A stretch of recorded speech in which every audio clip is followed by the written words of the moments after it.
नमस्कार, जय हिंद प्यारे साथियों। स्वागत है आप सभी का 96 रोजगार क्लासेस के ऑफिशियल यूट्यूब चैनल पर। तो साथियों, ये आप सभी करंट अफेयर की क्लास है जिसमें मैं आप सभी का स्वागत करता हूं एक बार फिर से।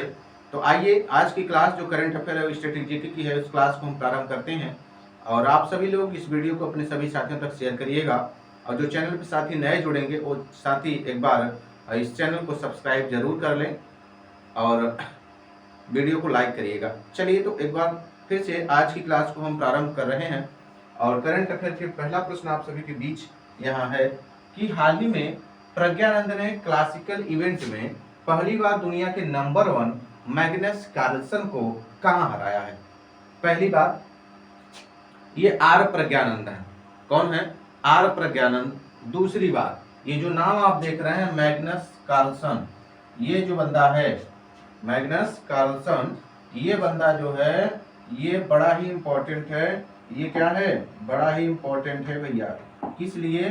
क्योंकि यही बंदा है जिसके कारण इन्होंने अभी पिछला जो अपना वो था रिकॉर्ड खो दिया था। लेकिन इस बार इन्होंने क्या किया है, आर प्रज्ञानंद जी ने, जो भारत के प्लेयर हैं और किसके, चेस के, शतरंज के, ठीक है, इन्होंने इनको हरा दिया। जो दुनिया के नंबर 1, वर्ल्ड के नंबर 1 थे मैग्नस कार्लसन, इनको हरा करके ये रिकॉर्ड अपने नाम किया। और ये हुआ कहाँ पे है? तो नॉर्वे के अंदर। कहाँ पे हुआ है? नॉर्वे में ये हुआ है। ठीक है, तो जरा देखिए,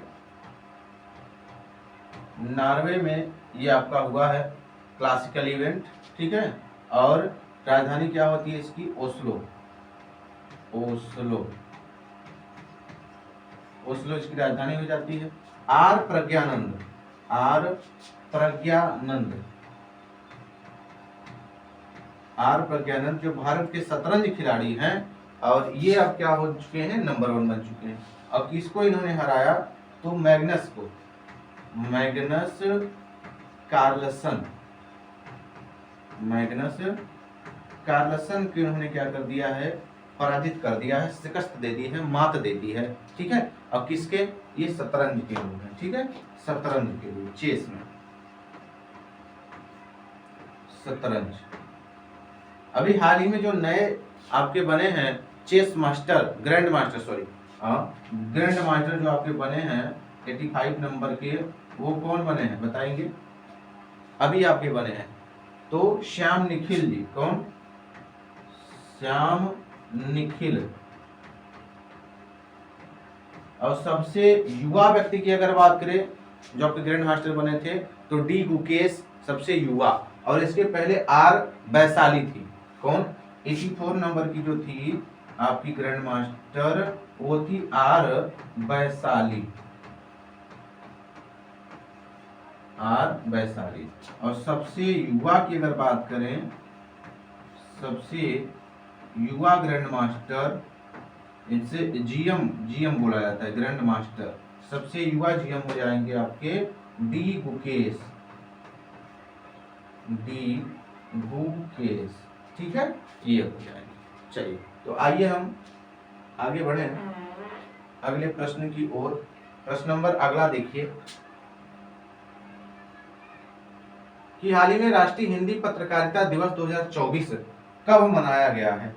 किससे है बताइए, इसका संबंध किससे है? बहुराष्ट्रीय रेड फ्लैग 2024, ये 24 जो लिखा है आप समझिए 2024 है। ठीक है, यहाँ पे देखेंगे ये एक समझिए क्या कहें, बहुराष्ट्रीय आपका ये अभ्यास है। अभ्यास का नाम है जो वो आपका है रेड फ्लैग, रेड फ्लैग 24 का मतलब है 2024 का।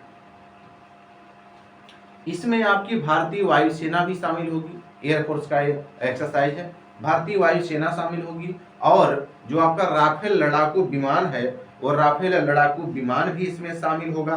ठीक है, समझ आ रहा है ना? राफेल लड़ाकू विमान भी आपका इसी में क्या होगा? शामिल होगा। ठीक, और अगर हम बात करें कि ये आपका कहां पे हो रहा है, तो आपका होगा ऑस्ट्रेलिया के अंदर। ठीक, सॉरी यूएसए के अंदर। कहां पे? ये यूएसए के अंदर होगा, United states of America, United states of America के अंदर ये होने वाला। ठीक है, चलिए आगे बढ़े हम अगले प्रश्न की ओर। तो इस प्रश्न का जो आपका आंसर रहा कि रेड फ्लैग 24 एक्सरसाइज जो आपका है ये कहाँ पे हो रहा है, तो ये आपका हो रहा है यूएसए के अंदर, यूनाइटेड स्टेट्स ऑफ अमेरिका के अंदर हो रहा है। ठीक है, चलिए आइए अगला प्रश्न देखें। तो 3 प्रश्न आपके हो गए। एक मिनट सॉरी, इस प्रश्न का थोड़ा सा गलत आंसर हो गया है। एक बार फिर से देख लेंगे कि हाल ही में राष्ट्रीय हिंदी जो पत्रकारिता दिवस की बात हुई, बाकी सब डिटेल सही था, यहाँ पे मिस्टेक हो गया। ये 30 मई होगा। क्या होगा? 30 मई होगा, 29 मई नहीं होगा, गलती से हो गया। ठीक है, तो ये 30 मई आपका करेक्ट आंसर होगा, राष्ट्रीय हिंदी पत्रकारिता दिवस का। ठीक है, एक बार सुधार कर लेंगे। राष्ट्रीय हिंदी पत्रकारिता दिवस जो आपका है, हिंदी पत्रकारिता दिवस, ये कब हो जाएगा आपका? 30 मई। चलिए देखिए, हाल ही में भारत ने किस देश को $1 मिलियन की सहायता भेजी? तो Papua New Guinea, Philippines, Ukraine या इनमें से कोई नहीं। अभी आपने खबरों में देखा होगा कि एक ऐसा शहर, एक ऐसा देश जहां पे भूस्खलन से इतना तगड़ा भूस्खलन हुआ, इतना ज्यादा भूस्खलन हुआ कि वहां पे 1 किलोमीटर तक जो है मलबा फैल गया और 2000 लोग लापता हो गए। तो वह है आपका पापुआ न्यू गिनी। ठीक है, तो इसी की मदद के लिए भारत ने क्या किया है? $1 मिलियन की सहायता अपनी तरफ से भेजी है। ठीक है, पापुआ न्यू गिनी में अभी क्या हुआ था? भूस्खलन के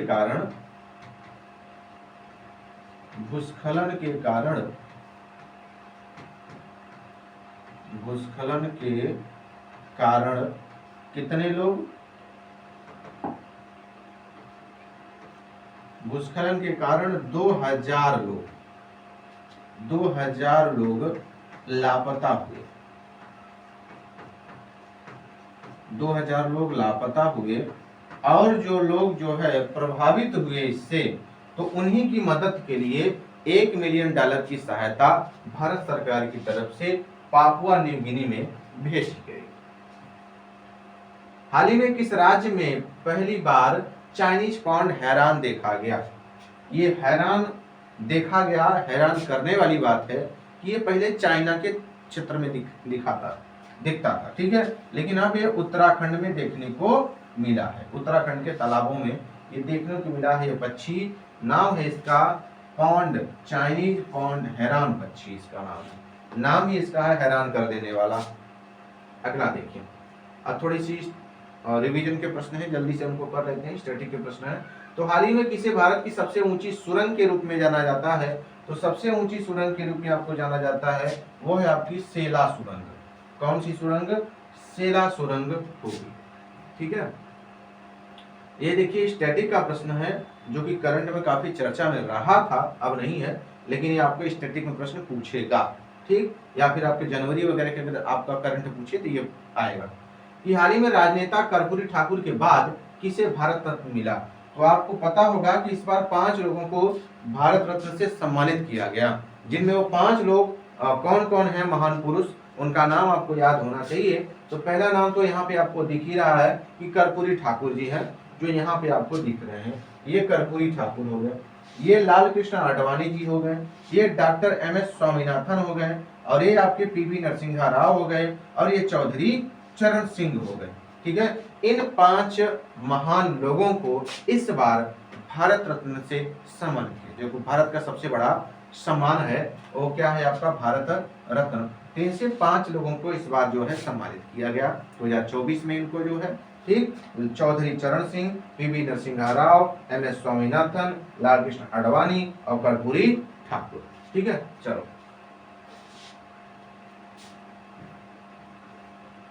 देखिए, ये आपका साइंस का प्रश्न कि कौन मानव में रक्त का थक्का बनाने के लिए अनिवार्य है? रक्त का जो थक्का, जिसे हमारे शरीर पे कहीं चोट घाव लग जाए, अगर चोट लग जाए तो ब्लड निकलने लगता है, तो ब्लड फिर रुकता कैसे है? वो ब्लड में तो थक्का जमता है, इसके कारण जो बहाव होता है रुकता है। अन्यथा ब्लड अगर बहता रह जाएगा, शरीर में ब्लड की मात्रा कम हो जाएगी, तो जो है दौरे पड़ सकते हैं, यानी कि आप बेहोशी की हालत में जा सकते हैं, आपकी मृत्यु भी हो सकती है। ठीक, तो यहाँ पे विटामिन जो आपका के है, ये थक्का जमने के लिए होता है। सरदार सरोवर बांध निम्नलिखित में से किस नदी पर है? तो ये कौन सी नदी पे होगा? कृष्णा, नर्मदा, गोदावरी या फिर महानदी? सॉरी, तो ये नर्मदा नदी पे होगा। किस पे होगा? नर्मदा नदी पे होगा। और इसी नर्मदा नदी पे साधु बेट द्वीप जो है, और यहीं पे आपका इस सरदार पटेल जी की जो प्रतिमा है, सबसे विश्व की सबसे ऊंची प्रतिमा, वह है आपकी स्टैचू ऑफ यूनिटी। ठीक, यहीं पे आपका बना है, जो आपको केवड़िया गुजरात के अंदर देखने को मिलेगा। वैसे तो नर्मदा नदी मध्य प्रदेश के अमरकंटक की पहाड़ी से निकलती हैं, होते हुए फिर गुजरात में चली जाती हैं। ठीक है, चलिए। अगेती झुलसा निम्नलिखित में से किस का एक सामान्य रूप है?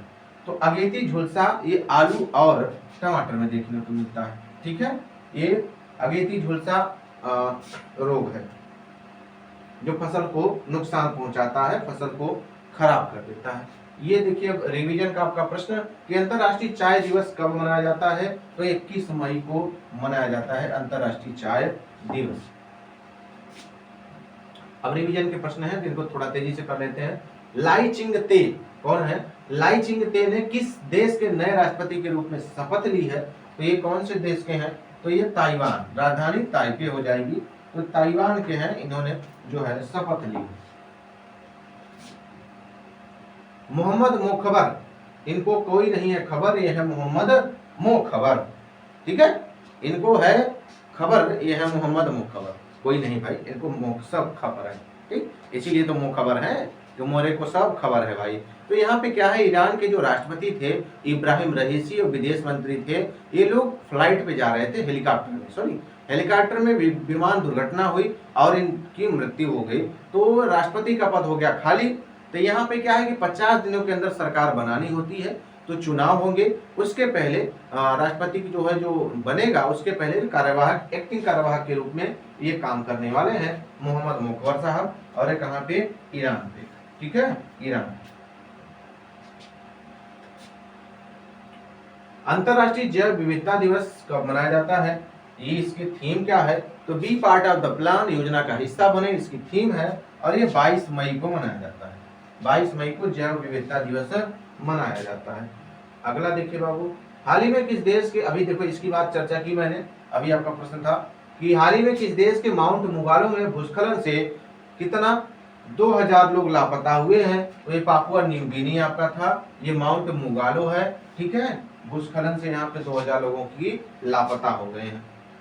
वर्तमान में भारतीय संविधान में कितनी भाषाओं को मान्यता प्राप्त है? तो कितनी भाषाओं को? 22 भाषाओं को मान्यता प्राप्त है वर्तमान। पहले कितनी थी? 14।